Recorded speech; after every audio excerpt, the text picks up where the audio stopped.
কোরআন শুরু হয়েছে রবের প্রশংসা দিয়ে, আলহামদুলিল্লাহি রাব্বিল আলামিন। সকল প্রশংসা হলো সেই রবের যিনি বিশ্বজাহানের জগৎ সমূহের রব। তাহলে বলেন তো আমাদের রব যিনি, তিনি কে? কোরআনের শুরুতে রব, আবার কোরআনের শেষেও রব আছে না নাই? কুল আউযু বিরাব্বিন নাস।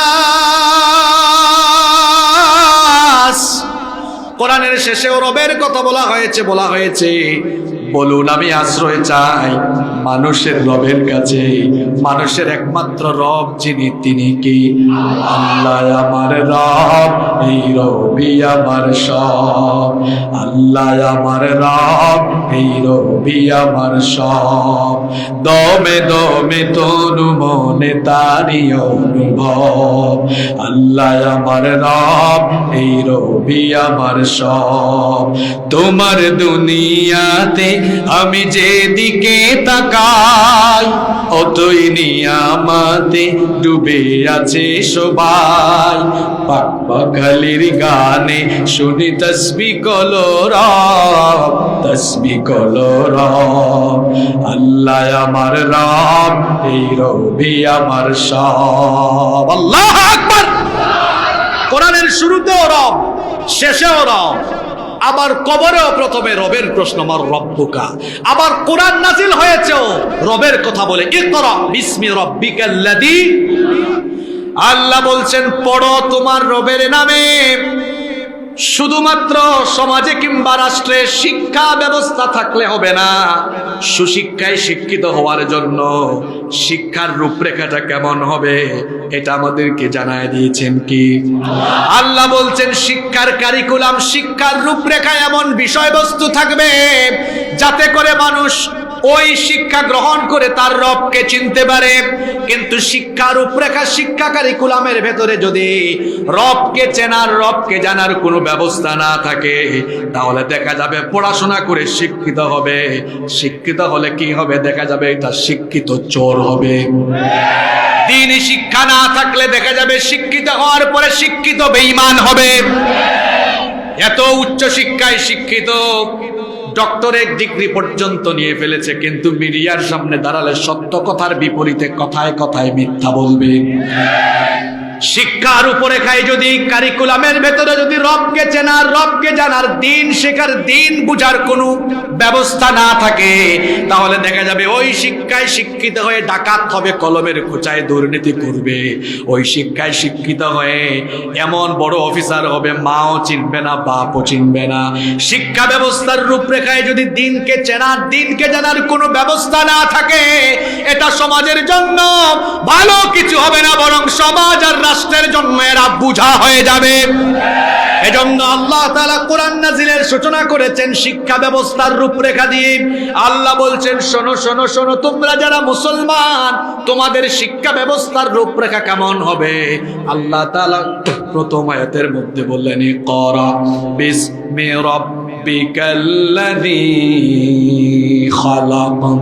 পড়ো তোমার রবের নামে, রবের নামে পড়ো।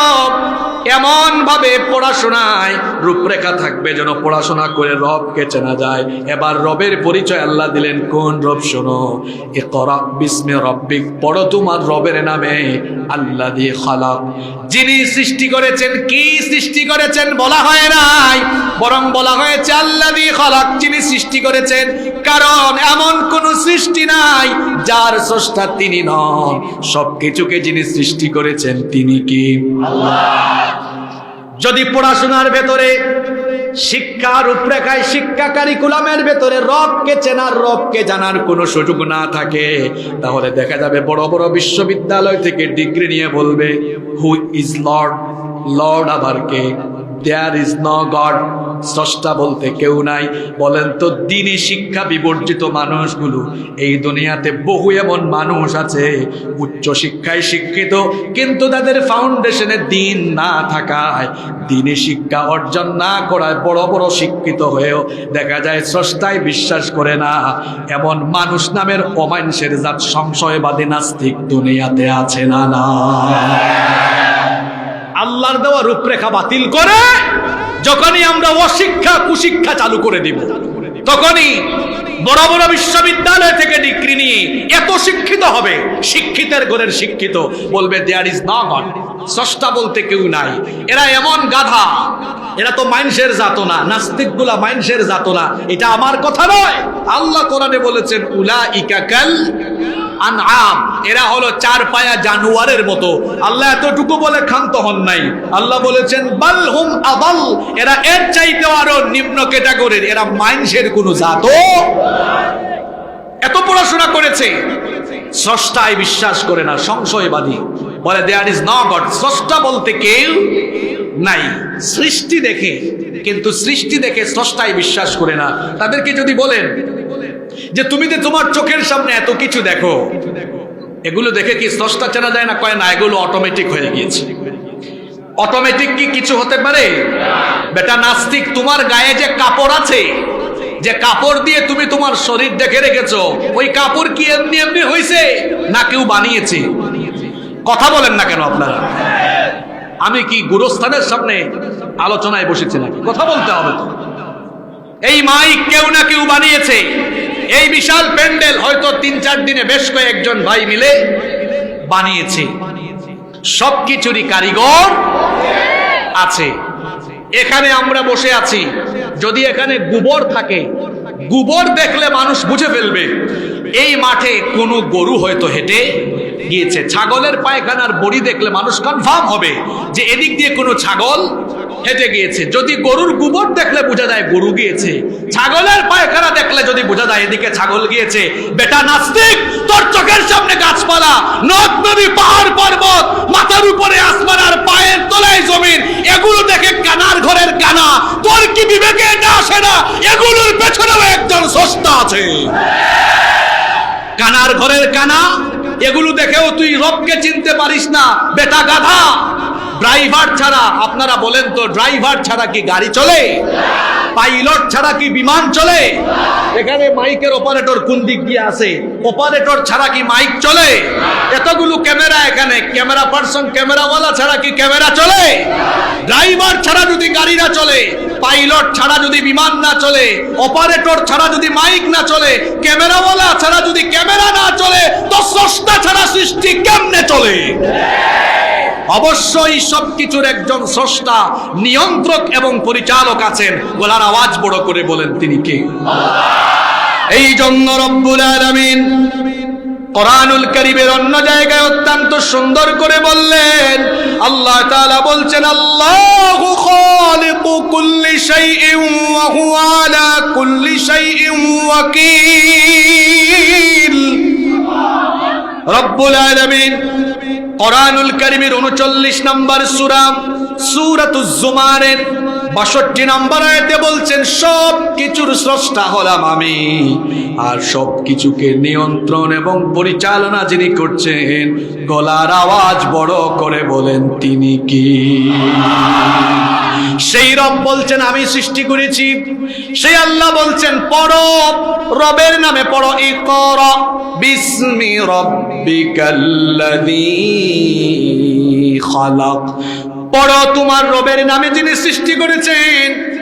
তার মানে পড়াশোনার রূপরেখা হবে, সিলেবাস এমন থাকবে, কারিকুলাম এমন থাকবে, যাতে করে পড়াশোনা করার পরে সে যেমন শিক্ষিত হবে, ঠিক তেমনি রবকে চেনার মাধ্যমে, দিন জানার মাধ্যমে সে একজন আল্লাহওয়ালা, ভালো এবং চরিত্রবান মানুষ হবে। ঠিক কিনা? যদি শিক্ষার রূপরেখায়, কারিকুলামের মধ্যে দিন শিখার কোনো ব্যবস্থা না থাকে, তাহলে বড় বড় বিশ্ববিদ্যালয়গুলো থেকেও দেখবেন মাঝে মাঝে চোর আর ডাকাত বের হবে। শিক্ষিত চোর, শিক্ষিত ডাকাত, শিক্ষিত বেঈমান, শিক্ষিত লুটেরা, শিক্ষিত দুর্নীতিবাজ বের হবে। আজ 91% মুসলমানের এই দেশে কুরআনের প্রথম আয়াতটা, প্রথম হুকুমটাই তো আমরা মানতে পারলাম না। এই দুঃখ কারে বলবো? কোরআন নাজিলের সূচনা হয়েছে 6000-এর বেশি আয়াত কোরআনে। প্রথম আয়াতে আল্লাহ বললেন পড়ো তোমার রবের নামে। আমাদের পড়াশোনায় রব চেনার, রব জানার, দিন চেনার, দিন বুঝার কোনো সুযোগই নাই। এই দুঃখ কারে বলতাম? বাংলা আছে, ইংরেজি আছে, ম্যাথ আছে, ফিজিক্স, কেমিস্ট্রি, বায়োলজি, ইতিহাস, ভূগোল সবকিছুই আছে। কুরআন নাই, হাদিস নাই, দিন শেখার কোনো ব্যবস্থা। এগুলো কিয়ামতের আলামত। নবীজি বলেছেন কিয়ামতের আগে ঘন ঘন মহামারী হবে, সিরিজ ভূমিকম্প হবে, ঘূর্ণিঝড় হবে, প্রাকৃতিক বিপর্যয় ঘটবে। লম্বা হাদিস। নবীজি বলেছেন খাসফান ওয়া মাসখান ওয়া কাদফান। নবীজি বলেছেন কিয়ামতের আগে ঘন ঘন ভূমিকম্প হবে, দাবানল হঠাৎ করে চলে আসবে, মহামারী বেড়ে যাবে, হাজার হাজার লক্ষ লক্ষ কোটি কোটি মানুষ কয়েক মাসে গায়েব হয়ে যাবে। দেখুন ১৫০০ বছর আগে নবীজির বলা কথাগুলো কিভাবে বাস্তবায়ন হয়েছে।